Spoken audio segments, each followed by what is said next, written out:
요즘 저를 보시는 분들마다 자주 하시는 이야기가 있습니다. 꼭 물으시는 게 있는데요. 쪘죠?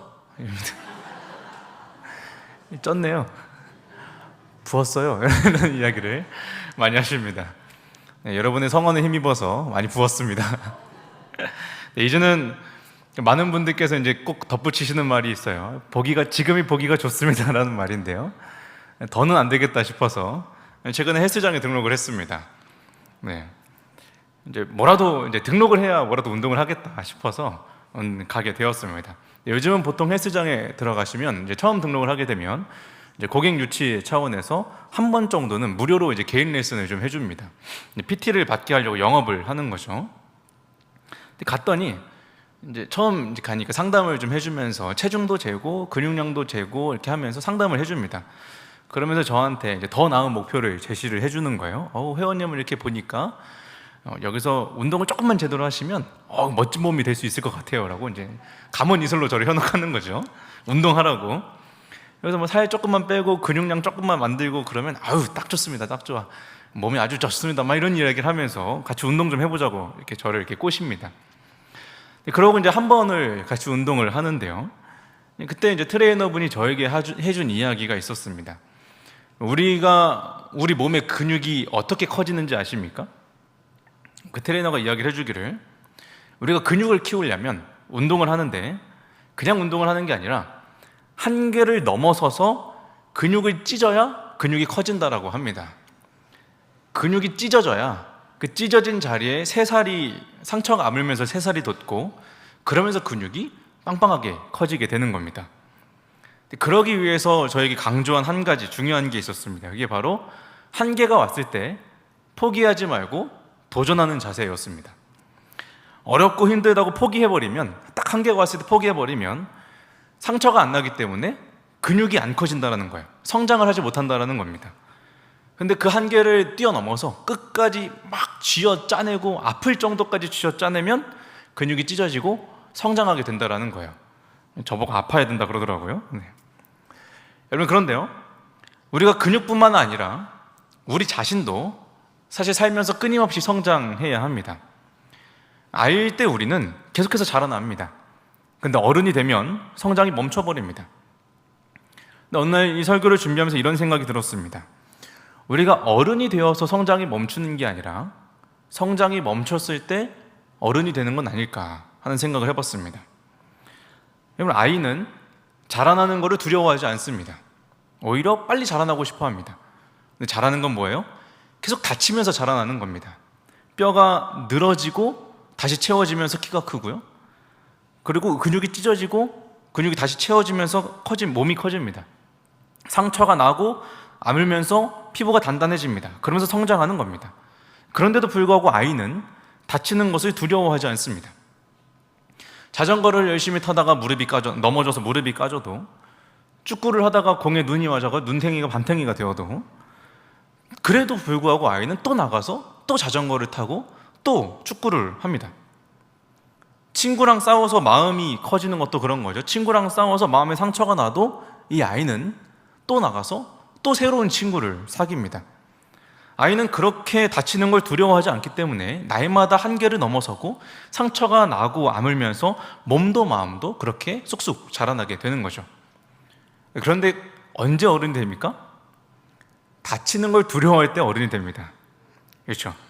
이제는 몸에 상처가 나면, 어디 하나 부러지면 옛날만큼 회복이 빠르지 않다라는 것을 알기 때문에 이제는 웬만하면 다칠 일은 하지가 않습니다. 위험하다 싶으면 내가 들지 않습니다. 그게 어른이죠. 새로운 것에 굳이 도전하지 않아도 그냥 지금 있는 현실에 만족하고 안주하며 살아갑니다. 내 안의 한계를 더 이상 넘어서려고 하지 않는 거예요. 두렵기 때문이죠. 그런데 우리가 다칠 게 두려워서 한계를 넘어서지 않으면 결국 우리는 그때 성장을 멈춰버립니다. 그런데 에베소서 4장 15절에서 이렇게 우리에게 권면하는 것처럼 우리는 끊임없이 자라는 것을 멈춰서는 안 됩니다. 에베소서 4장 15절 세 번역의 말씀으로 읽으면 이렇게 이야기합니다. 모든 면에서 자라나서 머리가 되시는 그리스도에게까지 다다라야 합니다. 모든 면에서 자라나야 한다라고 이야기하는 것이죠. 그렇다면 지금 우리는 성장을 멈춰버린 어른입니까? 아니면 끊임없이 성장하고 있는 어린아이와 같습니까? 혹시 다치는 게 무서워서, 그게 두려워서 한계를 뛰어넘지 못하고 주저앉아 계시지는 않으십니까? 바라기는 오늘 함께 나누는 말씀을 통하여 저와 여러분 모두가 다시 한 번 더 성장할 힘을 얻게 되기를 간절히 소망합니다. 여러분, 헬스 트레이너가요, 더 좋은 몸이라는 목표를 제시해 주듯이 하나님께서도 이스라엘 백성들에게 더 좋은 목표를 제시해 주셨습니다. 지금 애굽의 노예라는 비참한 현실이 아니라, 광야의 나그네와 같은 척박한 상황이 아니라, 저기 젖과 꿀이 흐르는 약속의 땅, 가나안 땅에 들어가서 정착하고 행복하게 살자라는 훨씬 더 아름답고 더 멋진 목표를 제시해 주신 것입니다. 그런데 그 목표를 이루기 위해서 그들이 반드시 뛰어넘어야 하는 한계가 있었습니다. 그것이 무엇입니까? 그 가나안 땅의 견고한 성읍, 그리고 그 땅 안에 살고 있는 아낙 자손이라고 불리는 거인과도 같은 큰 장군들이었습니다. 그들과 싸워서 이겨내고 그 땅을 얻어내야 하는 것이죠. 그런데 그 역경 앞에 이스라엘 백성들의 반응이 어떠했습니까? 못하겠다라는 거였습니다. 바로 전장인 민수기 13장 31절에서 33절의 말씀을 보시면 다양하게 이렇게 표현합니다. 31절, 그들은 우리보다 강하다. 32절, 그 땅은 거주민을 삼키는 땅이요, 거기서 본 모든 백성은 신장이 장대한 자들이다. 33절, 우리가 거인들을 보았다. 그러면서 우리는 스스로 보기에도 메뚜기 같으니 그들이 보기에도 그와 같았을 것이다. 이러한 갖가지 이유를 대가면서 결국 그들은 한계를 뛰어넘을 생각을 포기해버립니다. 그 자리에서 모세와 아론을 향하여 원망하고 불평하고 오히려 애굽으로 돌아가거나 광야에서 머물다가 죽는 것이 낫겠다라고 그렇게 이야기합니다. 본문 2절에서 3절의 말씀이죠. 이스라엘 자손이 다 모세와 아론을 원망하며 온 회중이 그들에게 이르되, 우리가 애굽 땅에서 죽었거나 이 광야에서 죽었으면 좋았을 것을 어찌하여 여호와가 우리를 그 땅으로 인도하여 칼에 쓰러지게 하려 하는가? 우리의 처자가 사로잡히리니 애굽으로 돌아가는 것이 낫지 아니하냐라고 말을 합니다. 차라리 우리가 애굽으로 돌아가거나 광야에서 머물다가 죽는 것이 낫다. 그냥 현실에 안주해 버리는 겁니다. 여러분, 애굽에서 노예 생활했던 시절은 정말로 끔찍했던 시절이었습니다.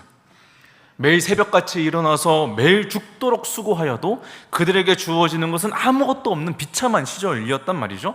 그런데 지금 눈앞의 한계가 너무 커 보이니까 그냥 차라리 그때가 나았다라고 착각하는 겁니다. 여러분, 우리는 아까도 나누었듯이 계속 자라나야 합니다. 우리의 몸이 아니라 우리의 신앙이 갈수록 성장해야 한다는 것이죠. 그렇다면 우리의 아름다운 목표는 무엇입니까? 머리 대신 그리스도에게까지 자라나는 것입니다. 예수 그리스도를 닮아가며 그의 성품과 인격을 우리 삶에 채워내는 것입니다. 그런데 우리도 그 목표를 이뤄내기 위해서는 반드시 넘어야 하는 한계, 장애물, 역경이 있습니다. 때로는 그것이 새로운 변화를 마주하는 일일 수 있습니다. 때로는 낯선 것에 대한 도전으로 나타나기도 하고요, 때로는 그것이 우리가 이겨내야 하는 고난의 모습으로 찾아오기도 합니다. 그런데 그 모든 순간에 우리의 모습은 어떻습니까? 과연 그 한계를 이겨내고 믿음의 성장을 이뤄내고자 합니까? 아니면 그 현실을 넘지 못하고 한계에 부딪혀 포기해버리고 있습니까? 우리의 연약한 모습 몇 가지를 함께 살펴보면, 먼저 새로운 변화나 도전 앞에서 우리는 때로는 현실주의라는 이름 아래 한계를 뛰어넘기를 포기해버립니다. 이런 유형에서 꼭 하는 이야기가 있습니다. 한때는, 나도 젊었을 때는 라는 이야기를 하는 거죠. 그런데 그 말이 우리가 결국 어른이 되었다는 슬픈 현실입니다. 나도 나이가 들었으니 지금 내 상황에서는, 지금 내 몸으로는 더 큰 변화나 도전은 어렵다라는 것입니다. 이제는 젊은 사람들의 차례라거나 지금 나는 이 정도 했으면 되었다라는 말로 현실에 안주해 버립니다. 한때는 무엇이든 순종했었고, 한때는 정말 열심히 도전하고 부딪히기도 했었습니다. 한때는, 우리도 젊었을 때는 그와 같았을 것입니다. 근데 지금은 그냥 예배만 드리고 개인의 신앙생활을 하는 것으로 만족합니다. 하나님께서 죽는 그 순간까지 때마다 우리에게 요구하시는 새로운 순종이 분명히 있는데 거기에는 귀를 기울이지 않고 거기에는 눈을 향하지 않고 변화와 도전을 거부하는 겁니다. 결과적으로는요, 우리의 신앙이 더 성장하고 더 나아가지 못하고 영적인 침체기에 빠져듭니다. 여러분, 한편으로는 우리가 뛰어넘어야 할 한계가 고난의 모습으로 찾아오면 우리는 어떻게 반응합니까? 이스라엘 백성들처럼 원망하고 불신하고 그렇게 반응합니다. 건강의 문제, 재정적인 어려움, 자녀의 문제, 사람과의 관계 등에서 우리가 고난이 닥쳐오고 문제가 생겨버리면 우리는 그것을 믿음으로 도전하고 이겨내기보다는 낙심하고 불평하고 원망하고 마음을 닫아버린다는 것이죠. 하나님께서 왜 우리에게 이런 시련을 주시나? 하나님께서 분명 사람에게 감당할 만한 시험만 주신다고 했는데 내가 이걸 감당할 수 있을지 모르겠다라면서 하나님의 선하심을 의심하기도 합니다. 마치 이스라엘 백성들이 모세와 하나님을 원망했던 것과 같습니다. 근데 우리가 고난이 올 때 가장 먼저 원망하고 불평하는 이유는 그것이 문제를 회피하는 가장 쉬운 방법이기 때문에 그렇습니다. 도전하기보다 그냥 주저앉아서 이 현실을 한탄하고 불평하는 것이 가장 쉬운 방법이죠. 믿음으로 넘어서고 성장하려고 하기보다는 좌절하고 포기해서 성장하지 않는 겁니다. 그런데 고난이 올 때 원망하고 불평하다가는 결국에 신앙을 잠시 내려놓고 세상의 다른 대안을 찾아 나서게 됩니다. 문제에 부딪히기보다는 회피하거나 우회할 수 있는 다른 쉬운 방법들을 찾아 나서는 것이죠. 이스라엘 백성들을 보세요. 4절의 말씀입니다. 이에 서로 말하되 우리가 한 지휘관을 세우고 어디로 돌아가자? 애굽으로 돌아가자. 모세가 아니라 하나님께서 세우신 모세를 세워서 앞으로 전진하는 것이 아니라 다른 지휘관을 세워서 뒤로 애굽으로 돌아가려고 합니다. 그것이 더 편하고 안전하다고 생각하니까 그렇습니다. 불편한 상황을 마주하고 고난에 직면해서 싸우고 다치고 성장해내기보다는 문제를 회피하고 비켜내는, 포기하는 방법을 택한 것입니다. 우리도 고난이 닥쳐올 때 당장 지금 이 문제를 해결하는 것이 바쁘니 믿음으로 이겨내는 불편한 방법보다는 세상의 방법을 쉽게 찾아갑니다. 더 기도하고 더 힘쓰기보다는, 더 하나님께 집중하기보다는 이 문제를 해결하기 위하여 잠시 교회와 예배를 멀리합니다. 내가 맡고 있던 일들을 하나씩 내려놓기 시작합니다. 하나님께 쓰는 시간을 줄여서 세상의 방법으로 이 문제를 해결하는 데 집중하게 됩니다. 그것이 당장 눈에 보이고 쉽고 마음이 편하니까 그렇습니다. 그런데 우리가 그렇게 도전과 한계를 회피하고 현실에 안주하며 쉬운 방법만 찾다 보면 결국 우리는 우리의 신앙의 성장을 이뤄낼 수가 없습니다. 신앙도 근육과 마찬가지로 결국 부딪히고 다치고 찢어지는 과정을 통해 성장하기 때문입니다. 그런데요, 성장하지 않으면 멈추는 게 아니라 그때부터는 늙어가는 겁니다. 퇴보하는 거예요. 우리의 신앙도 계속 성장하지 않고 하나님을 닮아가려고 하지 않으면, 오늘보다 내일 더 하나님을 닮아가지 않으면 결국 그 자리에서 머무는 게 아니라 우리는 날마다 한 걸음씩 뒤로 하나님과 멀어지게 된다는 것이죠. 현실과 타협하게 되고 세상적인 생각이 우리를 지배하고 두려움이 우리의 마음을 뒤덮으면서 계속 뒤를 돌아보고 뒤로 후퇴하게 만들어버립니다. 그것이 우리의 신앙도 늙어가는 겁니다. 성장하지 않는 것의 가장 큰 문제는 단순히 더 이상 크지 않는다는 것이 아니라 더 좋은 목표를 얻지 못한다는 겁니다. 운동하지 못하면 더 좋고 건강한 몸을 얻지 못하듯이 우리의 신앙이 더 성장하지 않는다면 결국 우리에게 제시된 더 좋은 목표, 하나님이 우리에게 약속하신 저 축복의 땅에 들어가지 못하게 된다는 것입니다. 결국 이스라엘 백성들의 삶이 어떻게 되었습니까? 광야에서 40년을 떠돌게 되었습니다. 하나님이 약속하시고 다 준비해 두셨던 가나안 땅, 이제 그냥 들어가서 차지하면 되는 젖과 꿀이 그 땅에 가서 풍성한 열매와 기쁨과 사랑과 그 즐거움을 경험해 보지 못하게 된 것입니다. 여러분, 하나님께서 우리 앞에 역경을 마련하신 데에는 다 이유가 있습니다. 그것이 고난이든 그것이 도전이든 그 한계를 뛰어넘어서 하나님께서 제시하시는 더 멋진 상태로 데려가고자 하시는 것이죠. 그러기 위해서는 결국 그 역경을 한 번은 뛰어넘어야 성장하게 됩니다. 그런데 두렵습니다. 다치는 것이 두렵습니다. 내가 지금 이 상황에서 더 힘을 내다가 내가 쓰러질까 걱정합니다. 다른 염려할 것들이 우리의 발목을 잡습니다. 그런데 성장하는 우리가 한 가지 기억해야 할 것이 있습니다. 한계를 극복할 때 우리에게 가장 중요한 사실은 그 한계를 뛰어넘을 때 하나님께서 우리와 늘 함께 하신다는 사실입니다. 9절의 말씀을 함께 읽도록 하겠습니다. 9절입니다. 다만 여호와를 거역하지는 말라. 또 그 땅 백성을 두려워하지 말라. 그들은 우리의 먹이라.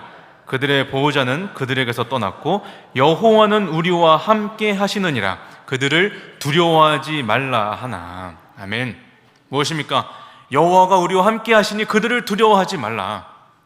한계를 마주했을 때 느끼는 그 불안함과 그 압박감을 이겨낼 수 있는 이유는 임마누엘, 하나님께서 우리와 함께 하시기 때문이라는 사실을 믿으시기 바랍니다. 저는 이 은혜를 아까 헬스 트레이너와 운동을 하면서 경험했습니다. 상담을 받고 같이 운동을 하는데요, 아까 말했잖아요, 이분이 근육이 찢어야 한다고. 이분이 같이 운동을 하는데 저보고 근육을 찢어야 한다면서 저를 한 개까지 막 몰아붙이더라고요. 한 개만 더 하는데 이미 힘이 다 빠져가지고 팔이 바들바들 떨리고 있어요. 긴 봉을 잡고 가슴팍에서부터 올리는데 이제는 진짜로 못 올릴 것 같더라고요. 근데 이제 마지막 한 개를 더 하면 이제 못 올릴 뿐더러 이거를 놓쳐가지고 팔에 힘이 탁 풀려서 내가 다칠 것 같은 거예요. 그러니까 안 될 것 같아요 하고 바들바들 떨고 버티고 있었습니다. 그런데요, 이 포기하려고 할 때 이 트레이너들이 여러분 악독한 게요, 안 돼요 할 때 봉을 살짝 잡아가지고 살짝 이렇게 올려주더라고요. 그러면서 회원님 제가 잡고 있어요, 올리세요. 그리고 살짝 올려주는 거예요. 신기하게 이게 잡고 있다라는 말을 들으니까 살짝 올려주는 힘을 바치니까 올리게 되더라고요. 그리고 나서 찢어졌습니다. 나중에 트레이너가 그러더라고요. 사람이 안전하다라는 생각만 들어도 한계를 뛰어넘기가 훨씬 더 쉬워진다라고 합니다. 그러니까 트레이너들이 옆에서 잡아주는 거예요. 여러분, 그런데 하나님도 마찬가지입니다.